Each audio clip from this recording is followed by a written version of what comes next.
मैं sex worker हूँ या मेरा समाज सेक्स वर्कर है, जी। जाता कौन है? तो कभी पूछो तो आप क्यों ऐसा कर रहे हो? पूछा तो नहीं। और सबसे बड़ी बात दुर्घटना ये कि मुझे छक्का ही बुलाते थे घर के अंदर। अच्छा, घर में भी बुलाया जाता था? दूसरे दिन मुझे 2-3 दिन तक खाना घर के अंदर नहीं दिया, जो मेरी चाची वगैरह मुझे खाना दी। किन्नर समाज में किसी का देहांत होता है तो उनकी डेड बॉडी के साथ बड़ा अत्याचार किया जाता है, बड़ा टॉर्चर करके उन्हें अंत्येष्टि तक पहुंचाया जाता है। मैं समाज के लोगों से कहना चाहती हूँ, मैं इतनी भी बुरी नहीं हूँ कि मेरे पैदा होने से तक और मेरे मरने तक मुझे मारा जाए।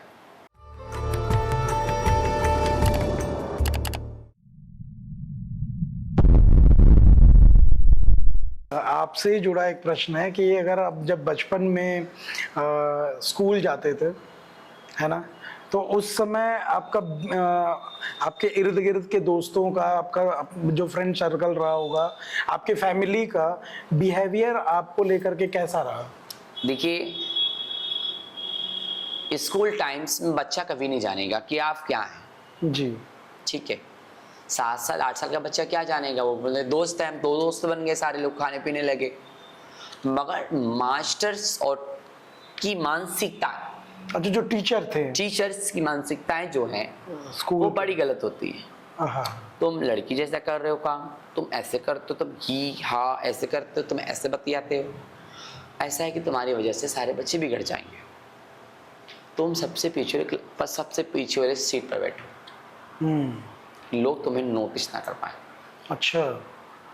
और सब बच्चों के कॉपी ले जाते थे, पेपर चेक किए। मेरे पेपर चेक नहीं किए जाते थे, अच्छा, आपके पेपर ही नहीं चेक किए होते जाते थे? थे, रख के चले जाते थे टेबल पे।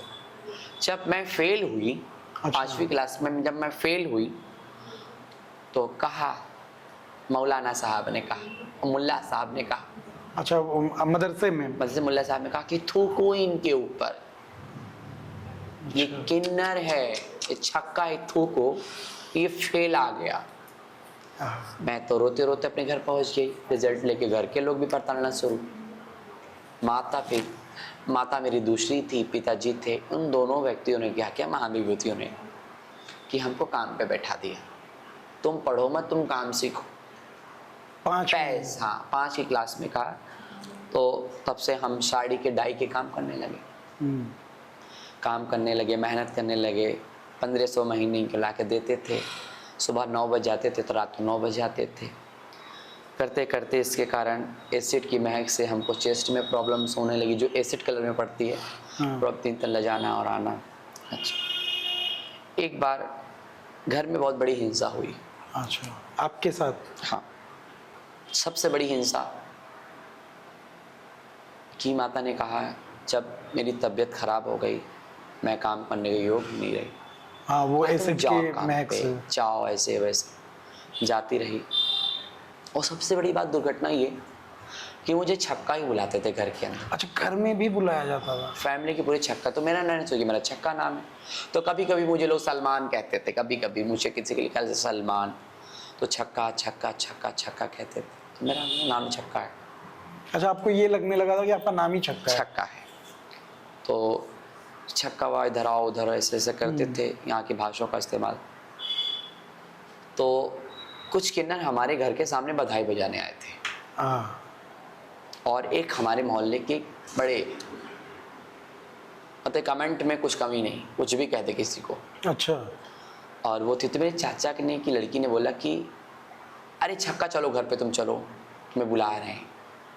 तो सामने वाले किन्नर उसको बहुत बुरा लगा, तो उसने गाली दी। और गाली देने के बाद कहा कि ऐसे, तो फिर हम भाग के डर के चले गए। तो फिर उसके मेरा हाथ पकड़ कहा कि देखो, ये तुम्हारे जमात के लोग हैं, तुम्हारे जमात के लोग हैं। वो बात थी, वो चीज़ मेरे दिमाग में गूंजने लगी, मेरे जमात के लोग, मेरे जमात के लोग, हम तो ऐसे हैं, वो ऐसे थे, इतने मोटे, इतने तगड़े, ऐसे ढोलक बजाए थे, नाच रहे थे। रात को एक बारात जा रही थी।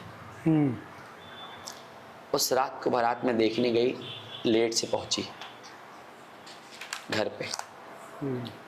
पिताजी नशे के ड्रिंक में।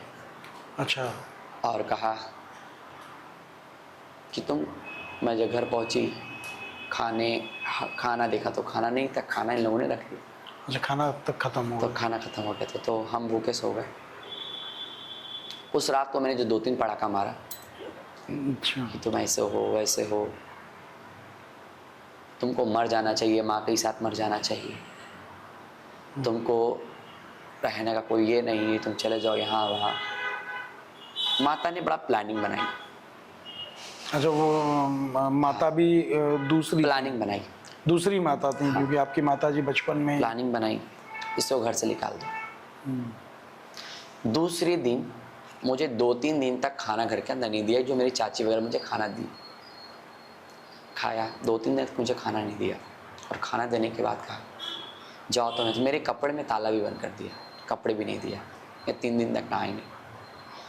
और रात्रि 12 बजे वह तीसरे दिन घर में गई, फिर दोबारा बाहर से टहलते टहलते गई, तो कहा कि तुम घर से निकल जाओ, जाओ। मैंने दिल में पत्थर रखे, और कुछ लोगों ने इसकी सुनने में कि तुम्हारी दूसरी माँ है, तो सोचे माँ तो उसको ही कहते थे, वो मेरी माँ थी, तो उसको ही माँ कहना था। छोड़ के हम घर को 12 रात को निकल गए। मेरे घर के पीछे एक बड़ा ग्राउंड है, उस ग्राउंड में मैं बैठी सोई उठी बैठी, भूख से नींद भी नहीं आती है, उठी बैठी उठी बैठी उठी बैठी उठी बैठी, भाग जाओ। मुझे बहुत भूख लगी, बहुत तेजी से, तो भूख लगी तेजी से। एक बूढ़ी माँ बैठी थी, तो कहा माता जी मुझे ना भूख लगी है। माता जी ने कहा, उस बूढ़ी माँ ने कहा पीएससी वालों से मांग के एक रोटी ले आई, अच्छा, 2-3 रोटी ले आई, पीएससी कैंप था, और अपने हाथों से नमक और तेल लगा के दिया, खा। जाड़े का दिन था, हल्का हल्का जाड़ा पड़ रहा, दिया, खा लिया। खाने के बाद फिर हम गली में जस्ट बाजू में घर, फिर गए घर में, फिर माता ने मुझे भगा दिया, घर में ताला बंद। फिर बड़ी कोशिश के बाद सुसाइड करने का मन चाहा कि मैं सुसाइड कर लूँ, जीना नहीं है मुझे। मैं भागते भागते भागते मैं कहीं सोचा कि यहाँ मर जाएं, कहीं वहाँ मर जाएंगे, मरने को रास्ता मिला। मैं जब मरने को सोचा तब तक ना कोई आके रोक लिया। जब पहुँची तो मैंने कहा पिताजी से एक बार, अब आप 10-12 साल की उम्र में क्या हम जान रहे हैं ज़्यादा, अंदर मेरी नानी के घर मुझे पहुँचा दो। ये लोग लेके गए, और एक हफ्ते के बाद लेकर गए वहाँ, और झोला पकड़ा के वहाँ मुझे छोड़ दिया, बाहर से छोड़ दिया। अच्छा, बाहर से अंदर नहीं गए? मुझे क्या पता कि ये माँ है, अरे ये नाना है, नानी है, मौसी है, मौसा कौन है, कुछ समझ नहीं आया। कभी गए ही नहीं था? कभी गए नहीं, भावुक तो हो गए। अच्छा नहीं लगा, जंगल जैसा घर वहाँ, शहर में जंगल में अचानक से चले तो क्या लगेगा, अच्छा नहीं लगा। नानी वगैरह मानती थी, रखते थे। अच्छा, नानी मानती थी? नानी को कैंसर था, नानी का डेथ हो गया, सिर्फ नाना बचे और मामी मामा बचे। फिर उसके बाद वहाँ पे भी कुछ ऐसे शब्द शुरू हो गए, मेहरा। क्या? गांव का शब्द मेहरा। अच्छा, मेहरा। मेहरा है का, मेरा है का, जिसे इलाहाबाद की भाषा में मेहरा है, मेरा है। तो वहाँ के शब्द से भी बड़े पीड़ित हो गए। उन लोगों को बिगर बताए हम वहाँ से चले। अच्छा, बिना बताए आप निकल रहे वहाँ से? कैसे कैसे कैसे 8 घंटे में बनारस पहुँचे। आए, उस 200 रुपये में हम बनारस आए। आने के बाद घर पे गए, खा रहे हैं, पी रहे हैं, जी रहे हैं, कुछ बोला नहीं। कहा जाओ जहाँ था वहाँ जाओ। फिर हमने रास्ता तय कर लिया। अच्छा। बड़े रोने के बाद रास्ता तय किया। हाँ। फिर एक बार हम शिवाला घाट पे जाके बैठ गए, कुछ देर तक पानी में कूदने की कोशिश कर रहे थे। अच्छा, नदी में? डर भी लग रहा था, पानी से बहुत डर लगता है मुझे। तो कूदने की कोशिश, एक बार कूदने की कोशिश, 2 बार। अब चारों तरफ से लोग देख रहे हैं, डर के मारे कूद भी नहीं पा रहे कि सब लोग देख रहे हैं। हाँ। डर भी रहे हैं। मेरे बचपने के एक फ्रेंड, जो हमको कुछ साल पहले मिली थी, जिसका नाम सोनू। तो वो रास्ते चल कर रही, यहाँ तुम क्यों बैठी हो, अच्छा। क्यों यहाँ बैठी हो, काहे बैठी हो, तुम तो सलमा हो ना। हाँ सलमा है। भावुक होने के बाद मुझे रोना आ गया, और रोने के बाद मैंने उससे कहा कि मेरे साथ ऐसी ऐसी घटना है। और उस दिन ही मुझे बहुत भूख लगी। उसके घर पे जाके खाना खाया, खाना खाने उसके साथ कंटिन्यू 2 दिन रहे। तो मैंने उससे कहा मेरा कहीं काम लगवा दो, मैं काम करने जाऊं, वहीं अपना जीवन यापन कर लूँ। तो उसने मुझे काम पे लगा दिया। अच्छा, काम मिल गया। लग गए खाना पीना, नीरज भैया के वहाँ खाना पीना, महमूदगंज में उनका घर था। खाना पीना देखना सब करना, खाना भी ठीक से नहीं बनाने आता, बनाना सिखाया भी उन्होंने। अच्छा, उन्होंने पूरा हर सिखाया। तैयार। हाँ। उसके बाद 24 घंटा। कुछ साल के बाद हमने, जब वो दुबई जाने लगे, बोले कि सलमा कहीं और काम देख लो। अच्छा। तो वही चले गए। तो कुछ समय के बाद किसी से हमें उसी के सोनू के थ्रू ही मैसेज मिलता है कि तुम्हारे पिताजी बहुत बीमार हैं। अच्छा। पिता की याद थी, पिता से मिलना भी था, चले भी गए। देखा पिताजी खांस रहे हैं, उनके पेट में फोड़े हो गए अल्कोहल पीने से, और जो दूसरी माँ थी वो छोड़कर इनको चली गई थी। तो फिर पिताजी का इलाज कराया, सब कुछ कराया, जो पैसे कमा के रखे थे 50,000 रुपये, उसमें इलाज कराया, कौड़िया हॉस्पिटल में ले जाकर कराया। कराने के बाद ठीक ठाक हो गए। फिर कहा जाओ तुम बाहर लेकर जाओ। अच्छा, ठीक होने के बाद वापस से भगा फिर से दिया। बोलते तुम जाओ। फिर से चले गए हम। इस लास्ट टाइम्स हम किन्नर समुदाय में चले गए। अच्छा। किन्नरों में जाने के बाद बेटा ये कर वो कर वो कर, वहाँ भी कहीं ना कहीं हिंसा है। अच्छा, हर समुदाय में कहीं ना कहीं कहीं हिंसा है। अंदर जाने पे तो वहाँ भी देखा, कुछ दिन तक रहे। फिर तय कर लिया पढ़ना है, काम करना है। अच्छा, काम करेंगे तो पढ़ेंगे कब, खाएंगे तो पढ़ेंगे कब, काम कब करेंगे, सब चीज़ें बड़ी मिक्स हो गई। एक लास्ट टाइम मेरे पास फ़ोन भी नहीं था ना, तो किससे क्या बातें कर पाएंगे। रोड से सही आते जाते 2 लड़कियां बड़ी खूबसूरत खूबसूरत, अच्छा। जिसका नाम शैली मिश्रा। क्या? शैली मिश्रा, अच्छा, शैली मिश्रा। जो बेची महामहिला विद्यालय में पढ़ती थी। तो वो देख के मुझे गले लगा ली, बातचीत हुई, लोकेशन बताया, यहाँ पे आना है, ऐसे ऐसे में यहाँ रहते हैं। उसके बाद जाने से ना मुझे एक जीवन मिला। अच्छा, उनके पास, शैली मिश्रा जी के पास। सबसे पहला मोबाइल लेना, उसके पास रहना,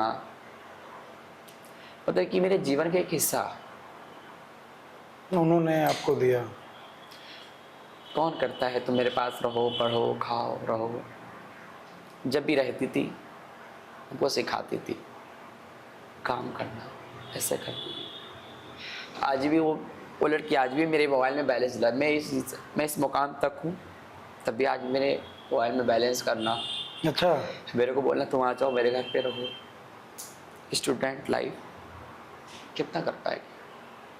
उसके साथ एक आशा, उसकी दोस्त, माँ की तरह ट्रीट करना, खाना खा लो, ये कर लो। कभी मैं दिन भर सो जाती, मैं कभी कुछ नहीं बोलती, मुझे मिलजुल के घर का काम करते।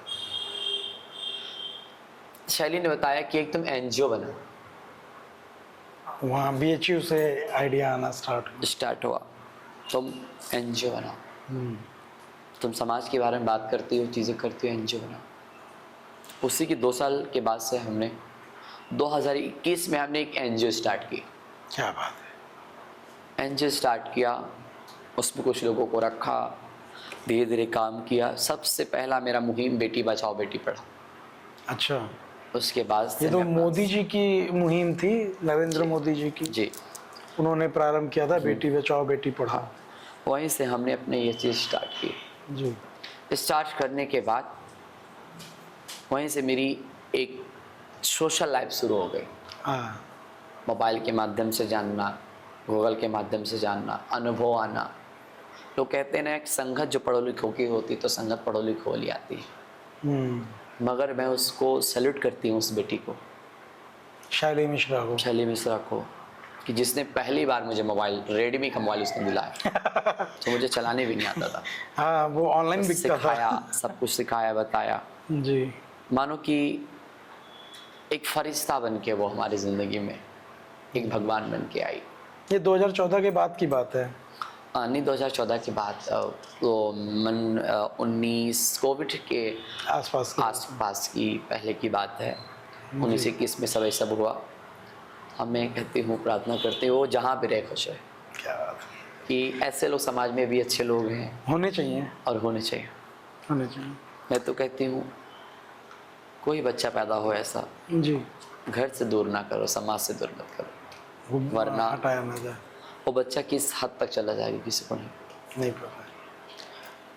हमारे गांव में एक कहावत है कि लोग ऐसे बताते हैं कि आप लोगों में जब भी किन्नर समाज में किसी का देहांत होता है तो उनकी डेड बॉडी के साथ बड़ा अत्याचार किया जाता है, बड़ा टॉर्चर करके उन्हें अंत्योष्टि तक पहुंचाया जाता है, उनका अंतिम संस्कार किया जाता है। और वो इसलिए किया जाता है ताकि वो दोबारा इस किन्नर समाज में जन्म ना लें। ये बात कहाँ तक सही है और कहाँ तक इसको? मैं समाज के लोगों से कहना चाहती हूँ, मैं इतनी भी बुरी नहीं हूँ कि मेरे पैदा होने से तक और मेरे मरने तक मुझे मारा जाए। ये कितनी सच है बताइए। पैदा होने पर घर से बाहर पैदा होने पर तो घर से बाहर निकाल देना, माँ दूध ना पिलाएगी, गोद नहीं लेगी, पिता साथ नहीं होगा, भाई बहन साथ नहीं होगा, समाज साथ नहीं होगा, और मरने तक मेरा कंधा भी नहीं कोई देने आएगा जी। और हमारे मरने पे मुझे कोई मारेगा। एक तो पैदा होते ही मर गए और मरने के बाद भी मार रहे हैं लोग। ऐसा बिल्कुल नहीं है, ऐसा होता नहीं है, ऐसा बिल्कुल नहीं है। ये बिल्कुल झूठी बातें हैं जी। ये झूठे तथ्य हैं कि मारने के बाद ऐसा मारा जाता है। ये झूठी अफवाहें हैं, ये अफवाहें हैं। और मैं उस यूट्यूबर चैनल से कहना चाहती हूँ, मैं तुमसे अभी भी रिक्वेस्ट करती हूँ कि उस वीडियोस को डिलीट करिए, हटाइए। नहीं, ये तो हमारे यहाँ पे जो बुजुर्ग बूढ़े लोग नहीं रहते हैं, चार चौपाई पे बैठे रहते हैं और वो अपना एक से एक ज्ञान नहीं, वो क्या है, समाज में भी तो बहुत बुरी बुरी चीजें फैली हैं। अरे महिला को ऐसा होता है, वैसा होता है। अरे यहाँ पे एक एग्जाम्पल ले लिए, रेलवे पटरी की पूजा की जाती थी, हाँ, तब तो फिर रेलवे पटरी को क्यों नहीं घर में भगवान बना के रखते उसको? शिक्षित लोग आए, पढ़े लिखे लोग आए, चेंजिंग हुई, लोग जानना चाहें। शिक्षा का अभाव था, जानकारी का अभाव था। रेलवे से याद आया कि अगर आप मुंबई या बिहार की किसी भी ट्रेन में आप बैठ जाइए और टिकट ले लीजिए जनरल डब्बे का या फिर स्लीपर का, उसमें आतंक देखने को मिल जाता है किन्नर समाज का। आकर के बधाई या भिक्षा तो लेते ही हैं, अगर कोई भी यात्री मना कर दे भिक्षा देने से या पैसा देने से, और पैसा भी ठीक ठाक, मतलब 15-20 रुपए 10 रुपए से ऊपर अगर कोई मना कर दे तो हाथापाई तक की भी नौबत आ जाती है। सलमा जी इस तथ्य को कहाँ तक देखती हैं? मैं आपके सवाल से मैं बहुत प्रसन्न हुई। मैं इसकी कड़ी निंदा करती हूँ कि इस तरीके से बदतमीजी करना, मारना, पीटना पब्लिक को, ये कड़ी निंदा करती हूँ। मैं बिल्कुल इसको एक्सेप्ट नहीं करती हूँ। मैं इसका बिल्कुल इसका काट करती हूँ। और मैं ये कहती हूँ कि जिन लोगों को ट्रेन मांगना है, मांग रही हैं, जो देता है वो लो, जो नहीं देता है मत लो। क्या ही फायदा मारपीट करने? ऐसे समाज की छवि बिगड़ती है। हमारे एक समाज में अलग एक डर का माहौल बनता है। तो डरे ना, बिल्कुल मांगने से, देने से पहले समझाने की कोशिश करें, बताने की कोशिश करें कि ये चीज़ें गलत है, ये नियम कायदे गलत है। जी। एक हमारे मित्र हैं अंकित केसरी, उनके पिताजी का मतलब अभी तो वो दिवंगत हो गए, ईश्वर उनको अपने श्री चरणों में जगह दे। उनका कहना ये था कि अगर कोई किन्नर समाज का आदमी तुमसे मिले, चाहे वो आदमी हो या किन्नर समाज का कोई भी, तो कोशिश करना कि उससे कुछ मांग लेना। और अगर वो अपनी इच्छा से तुमको कुछ दे देता है तो तुम्हारी तकदीर बदलते देर नहीं लगेगी। बिल्कुल, ये बहुत सच है जी। और इसमें बहुत सच्चाई है, इसमें बहुत ताकत है अच्छा। कि हम अपने मन से कुछ दे दें हाँ और हाँ। दिल से दे दें, वो तो आशीर्वाद के रूप में है क्या और वो फ़कीर से राजा बन जाएगा। और हमारी कोई हाय ले ले, हाँ हाँ। हमारा दिल दुखा दे बिना गलती के मेरे, वो बिना मेरे कुछ बड़ा- के, वो राजा से भी फ़कीर हो जाएगा, अच्छा, वो उसके साथ दोनों आप लोगों के साथ है हो ऐसा? जाएगा। तो एक हम भगवान के चिन्हों में गिनती होती है हमारी, जी। और पवित्र चीज़ों में गिनती होती है, तो पवित्र चीज़ को कभी उसमें गलत नहीं करना चाहिए। अच्छा। पवित्र है तो पवित्र ही रहना चाहिए, इसमें गंदगी नहीं होनी चाहिए, हाँ, पवित्रता अगर है तो पूरी हो। पूरी हो, वो तो ना नहीं है तो मत करो। हाँ। अच्छा, एक सवाल ये है थोड़ा सा आपसे जुड़ा और आपसे, आपके लिए पर्सनल, कि राजनीति में आप अपने आप को कहाँ देखते हैं? मैं राजनीति में मैं अपने आप को विचार का नेता देखती हूँ। जी। मैं कुर्ता पजामा वाली, सदरी वाली, गाड़ी वाली, बंगले वाली नेता नहीं हूँ। जी, आप अपने मैं समाज। अपनी सोच और सामाजिक नेता हूँ, और मैं सिर्फ अपने ही समाज की नहीं, पूरे समाज की नेता हूँ मैं। अगर आप इलेक्शन लड़ती हैं तो किस पार्टी से टिकट लेना चाहेंगी? देखिए भैया, पार्टी का तो कोई भरोसा नहीं है। साइकिल देगी कि हाथी देगी कि पंजा देगी कि कमल देगी, जी। इन लोगों का कोई भरोसा नहीं कि मुझे टिकट देगा क्या। मैं तो किसी का भरोसा टिकती नहीं। जी। समाज मेरा, मैं समाज की, वो भी समाज से ही अपील करता है ना। जी। तो थोड़ी कोई ऊपर से प्रधानमंत्री बन के आ जाएगा, प्रधानमंत्री मुख्यमंत्री बन के आएगा, इसी समाज से जाएगा। बिल्कुल। अब बोला तो है ही नहीं दौर कि रानी के पेट से ही राजा पैदा होगा, ना ना, वो ये सिस्टम तो खत्म हो गया। बिल्कुल। तो हम पेट से पैदा होने नहीं, अब हम समाज से पैदा होने वाले राजा हैं। तो अगर ये बात, अगर आपको ये, अगर भाजपा से टिकट मिलना चाहे, क्योंकि आपने अभी बताया कि नहीं, आपने बेटी बचाओ बेटी पढ़ाओ को लेकर के थोड़ा काम किया है, आगे बढ़ी हैं आप, तो अगर टिकट लेना हो तो आप किस जगह का टिकट लेना चाहेंगे?